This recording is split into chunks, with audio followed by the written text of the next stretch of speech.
Welcome to Louisiana Heartbeats. I'm Sudie Landry, and today we have a show with once again, brand new author, Cheri Carlton. And as you can see in the background is a book, and there's a special cover right there. And so I'm going to welcome Cheri to the show, and I want to share. Welcome to the show, Cheri, and I'm so excited for you.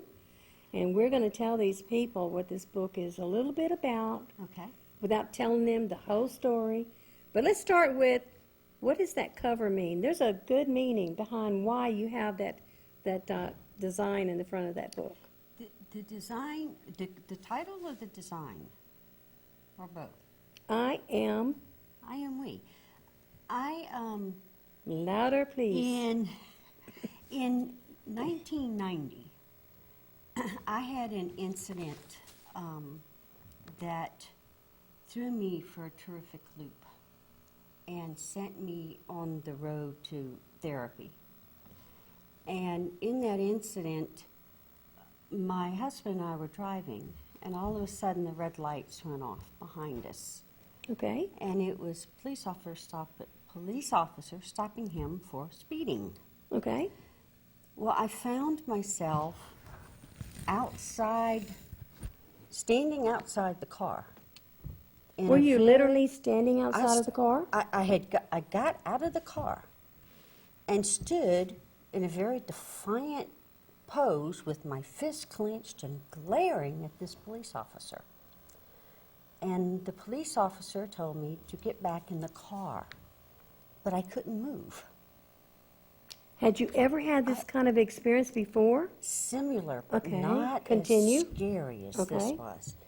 And he told me again to get back in the car, but I couldn't move my body. I knew what was going on, but I couldn't control it. And in my head, I was screaming, what's going on here? Right. Why can't I make my body move? And the police officer told me the third time to get back in the car. And I finally, my body turned and got back in the car. Okay, let's back up a little bit. Acadiana, what this is that Cheri deals with, or has dealt with, or is still dealing with. Well, that's what I'm getting ready to explain. And she's explaining to you how this all started with her different personalities. Right. Go ahead. So this scared the snot out of me, and so it threw me into going to see a psychiatrist. Okay. Yeah. And my husband and I had been in marriage counseling, but I had never been an individual before. And I went to see this psychiatrist, real prominent psychiatrist in the Slidell area, a wonderful, wonderful gentleman. And I told him what happened, and we talked some more about things that had happened.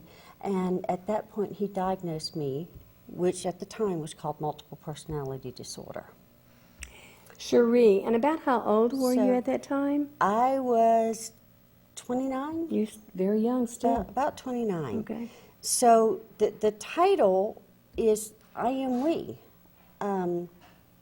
There's lots of people inside of me, lots of different personalities, and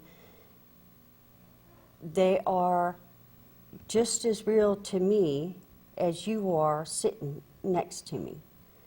They have their own voices, they have their own opinions about things, they have their own likes and dislikes, their own levels of spirituality, everything. And, Acadiana, in this book that is now available, if you're interested, then you can check out our website and find out more about it. She shares some of these personalities, and some of the personalities themselves have kind of written a little bit in this book. And I'm here to tell you, and I want to add a thank you, that I was able to read her original manuscript, and it helped me understand my sister that I found out several years ago had 3 personalities. Right. And I never understood until I read this book, I Am We, by Cheri Carlton, who is a local Lafayette author now. And she has all the facts. She can answer any questions. She's been through many therapies, but I admire that you have actually produced a book that helped me understand something that I wished I had understood about my sister way back in the 70s and the 80s. Right. It would have helped me be more patient with a sister like that. Right. And I'm hoping that no one has to go through as much as you did. But I'm grateful that you overcame, and you're still overcoming and surviving a lot. I'm here. Thank you for writing this book. Well, and the whole reason I wrote this book, Right. you know, people always make out, oh, you'll make lots of money and da-da-da. That's not the reason why I wrote this book. That's right. I wrote this book to help for two different levels. One is to help other people who suffer with dissociative identity disorder, which is now called, be able to relate and to have their experiences validated. Well, there's You know, been stories written before, but I don't think it's ever gone into detail and shared how we get started. Exactly. And what you that was got the is other good. level, was to help people understand, what does it take to make a child split? What extremes do you have to go to make a young child in their mind say, I'm out of here? That's it. That's it. Would you? I'm outta Okay, so let's go back to the full view of the picture. Why do you have this picture? What does it represent, so that the people that are looking at this right now, why do you have those different layers? Is that? Okay, the different layers is to represent the different altars. That's right. You know, and as each altar comes out, it's like peeling a multiple is like peeling an onion. Okay. You know, as each layer of altars comes forward, surprise, surprise, there's another layer underneath. That's right. And then there's another layer until you finally hit the core, what we call the core personality. And in this picture, the core personality is in the fetal position of sleep. Okay? The core person that was born, Cheri Marie Elliott, is asleep at this point. She was put to sleep many, many, many years ago. The white form in the middle of white form. this. Mhm. And that represents the core personality of Cheri, that child, that baby that was born, was put to sleep when the body was 4 or 5 years old, Yes. and to protect her. And so the outer layers represent the layers of the altars, but it also represents that layering of protection That's right. for that original child, that original personality. Because of the way that you shared and the way you wrote this book, any reader will finish reading this book and have so much more understanding. And that's what happened with me. You gave a glimpse into how they're created, why they're created, and what each one does, and how you even have to work together sometimes Yep. to be able to even function in everyday activities. And that's what's amazing. There's books out. I personally am looking forward to the day that it would be a movie. And the reason for that is because it would help so many people who didn't get to read the book, that would probably go see the movie and understand that this is real, and people who talk about this, you know, are sharing what's really happening. And I know just by reading what I was able to read, and I've finally got a copy signed, sealed, and delivered here, that I'm excited that I can continue sharing it with people. And hopefully, my goal is to believe that it's going to end up in doctor offices, I in the hope so. hands of people who are struggling with this, I hope so. you know. And it is written from a unique perspective, and that's in just in the way I describe what day-to-day life is like, right. living as a multiple. I haven't read anything like that before. No. And so that's why I wanted to write it from that perspective. I mean, when I describe in the book sometimes what's called in the psychiatric world depersonalization. Right. When I look at my body and my hands look too small. Okay. Or I look down at my feet and it seems like a long way. Mm-hmm. Okay? I got you. Or I look up at the cabinet and it looks way up there. Even though I know intellectually I can just reach up and open that cabinet, I look at it and it looks like 10 miles away. I have to get a chair. That's when one of the child alters is fronting and who is out. I'm glad you said that, because not only are you a friend and you're my guest today, you're part of the television crew that operates our shows here, Louisiana Heartbeat and other shows. One of the guests that was on our show recently called me and said that she was so blessed because she ended up being part of the editing that she did for your story. Right. And her comment was she just believed it was going to be a bestseller, but she said after reading the book, she saw who was operating that camera. And it was not the child behind you, it was the child in front of you. Yes. And she just really was so blessed today, and you made her feel very comfortable. Yes. So that was said only because of what you just brought up. Right. Okay? And it was one of the little ones who was playing with her that Playful day. and cheerful, and this nervous lady did an awesome interview Yes. because you became who you needed to be then. And she Yes. saw it, which she said now she understood. Yes. And I was afraid, oh Lord, almost. you know, Cherie's being Cherie, but that's Cherie, you know. No, so the reason that you wrote this book mainly was to help people understand and get it out there. And so therefore, right now, that is the reason you chose the title, I Am We. It I takes Am all We. of these personalities to make just you. And if you look at the subtitle, you Yes, know, I know how that. severe childhood abuse fragments the mind and alters the personality.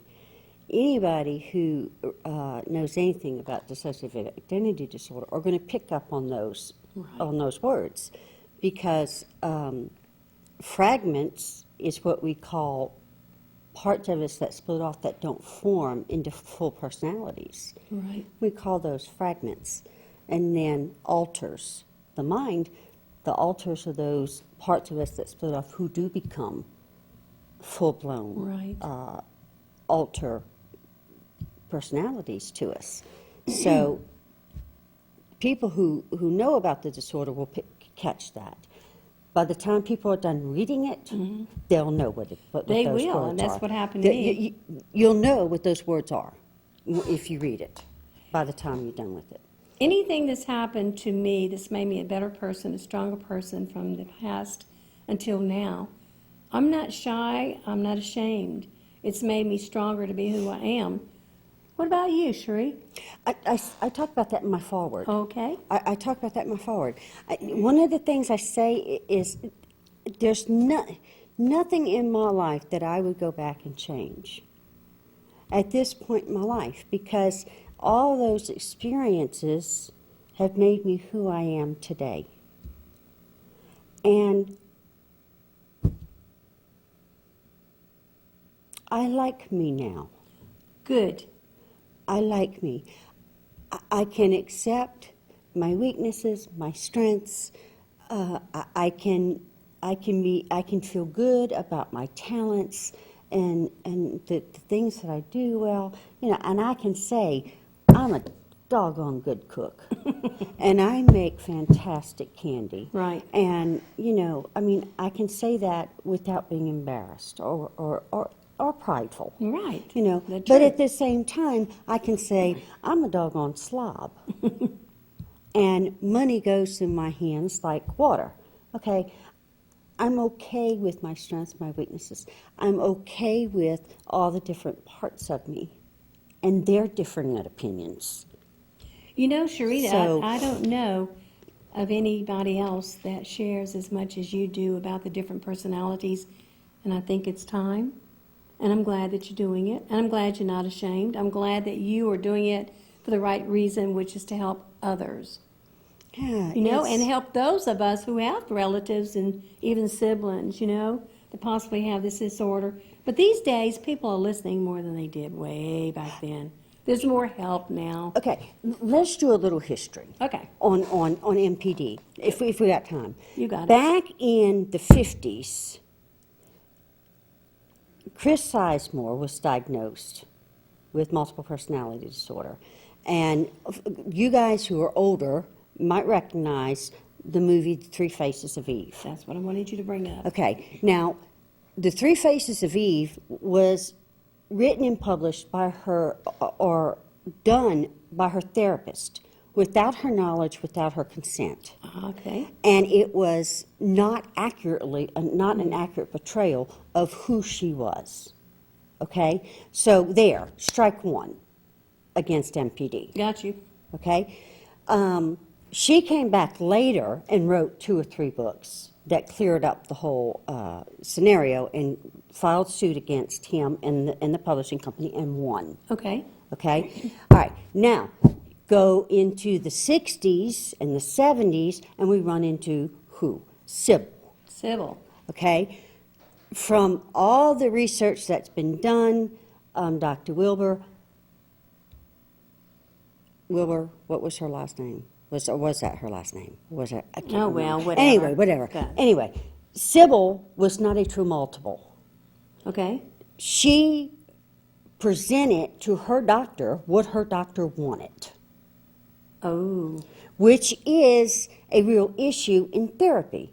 You know, and then which also put a crunch on the recovered memories syndrome and, Okay. and that whole issue about, you know, oh, well, is recovered memories real or not? Right. I remember You know, that. okay. Yeah. So all of that, again, strike 2 against MPD.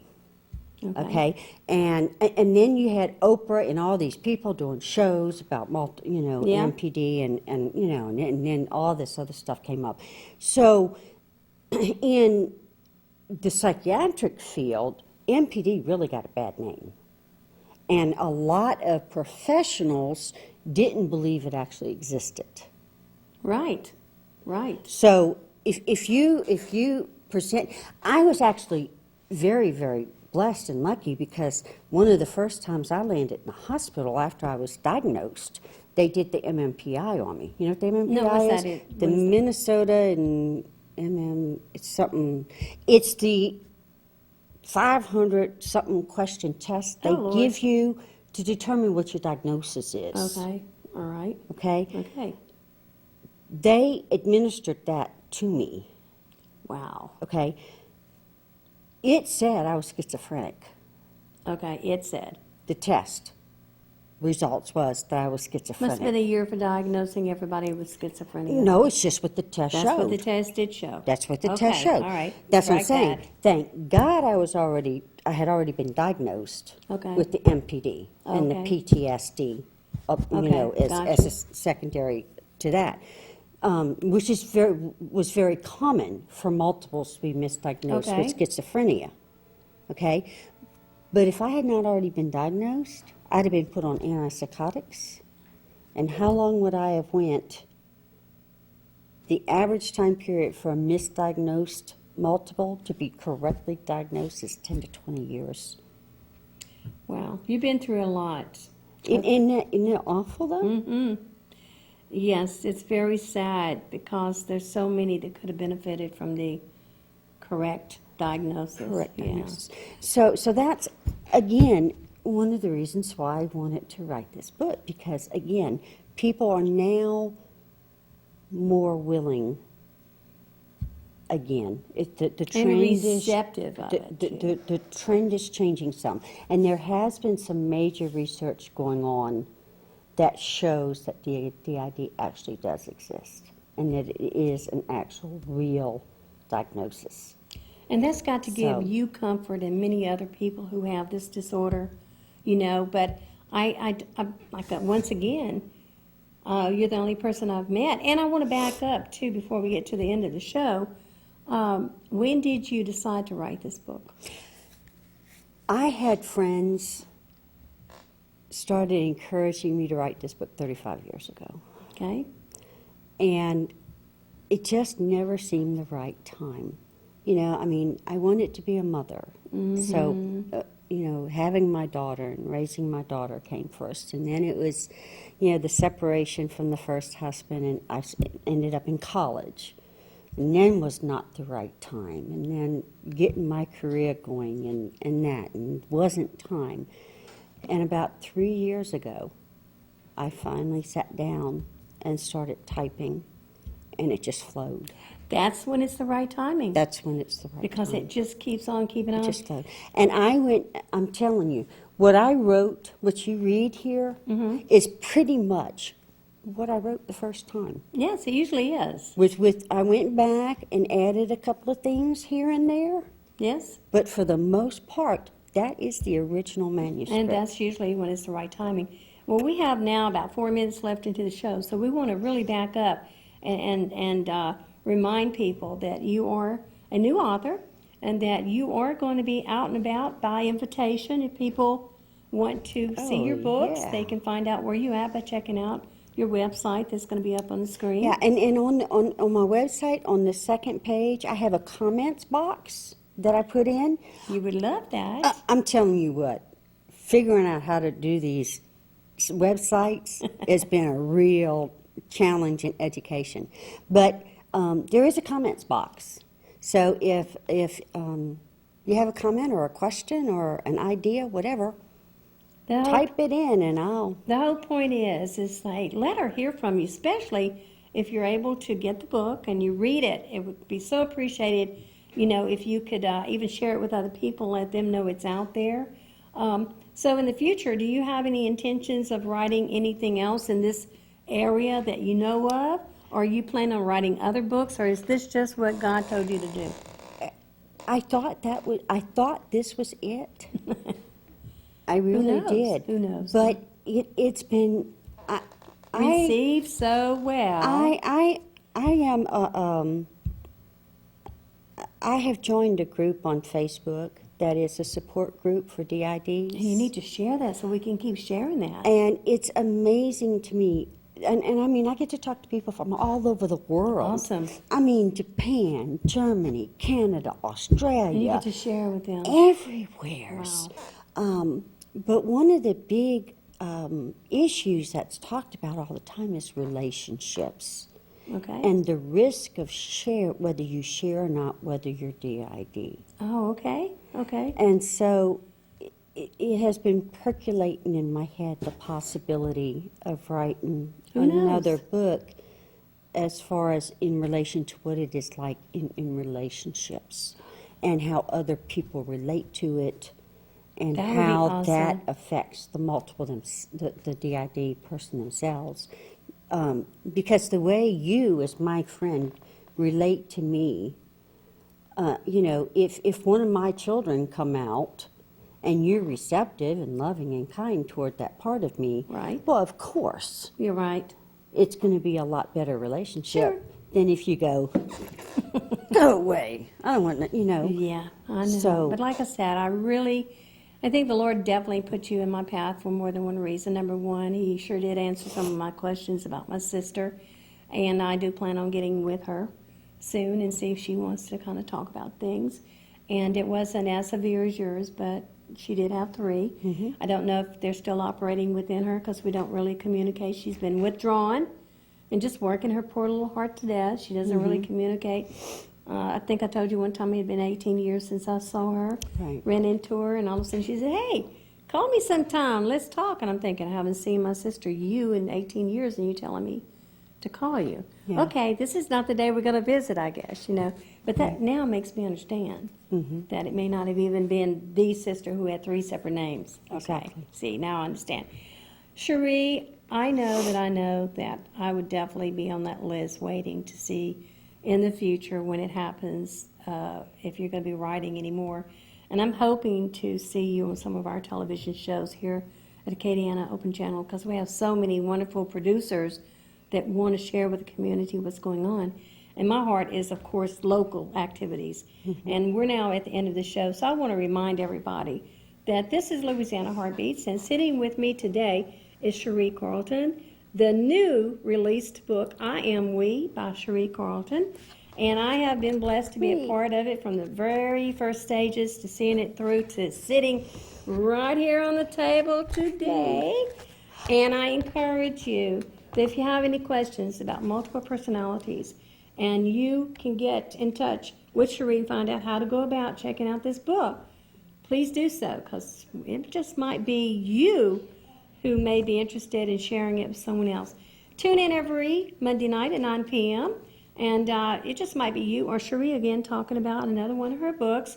So until then, let us know what you think. Check us out, and we'd love to hear from you. Other than that, It's been a joy having you today, and I'm so excited and so proud of you. you.